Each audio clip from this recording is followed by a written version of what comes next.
Breaking news చూస్తున్నాం. తెలంగాణలో vigilance దాడులు హడలు పుట్టిస్తున్నాయి. భూపాలపల్లి జిల్లా మహదేవ్పూర్ ఇరిగేషన్ డివిజన్ కార్యాలయంలో రెండవ రోజు విజిలెన్స్ ఎన్ఫోర్స్మెంట్ దాడులు కొనసాగుతున్నాయి. పలు రికార్డులు, హార్డ్ డిస్క్లు స్వాధీనం చేసుకోగా వివరాలకు సంబంధించి ఎటువంటి వివరాలు వెల్లడించలేదు.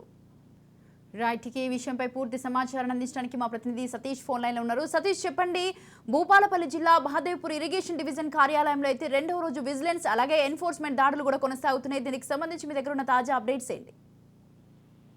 స్వాతి, అటు కాళేశ్వరం ప్రాజెక్టుకు సంబంధించి విజిలెన్స్ అండ్ ఎన్ఫోర్స్మెంట్ అధికారులు అయితే దాడులు నిర్వహిస్తున్నటువంటి పరిస్థితి.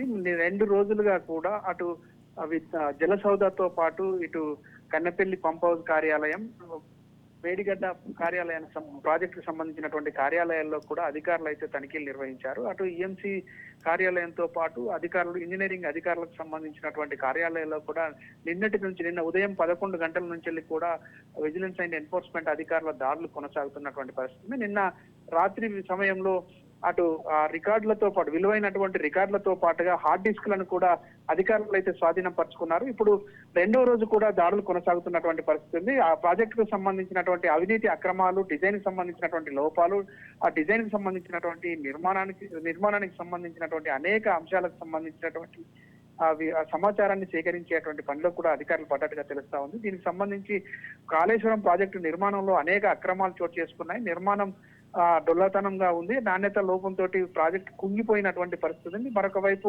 అన్నారం బ్యారేజీ కూడా బొంగలు పడినటువంటి పరిస్థితి ఉంది.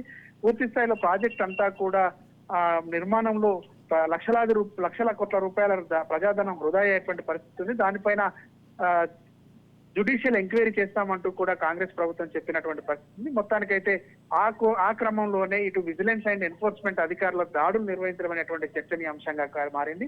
2 రోజులుగా కూడా కొనసాగుతున్నటువంటి దాడులు ఇంకెప్పటి వరకు కొనసాగుతాయి అనేటువంటి దాని మీద అయితే స్పష్టత లేదు. పూర్తి స్థాయిలో సమాచారం సేకరించేంత వరకు కూడా దాడులు కొనసాగుతాయి అనేటువంటి చర్చ అయితే సాగుతున్నటువంటి పరిస్థితి ఉంది. Swathi. Right, thank you Satish, thanks for the details.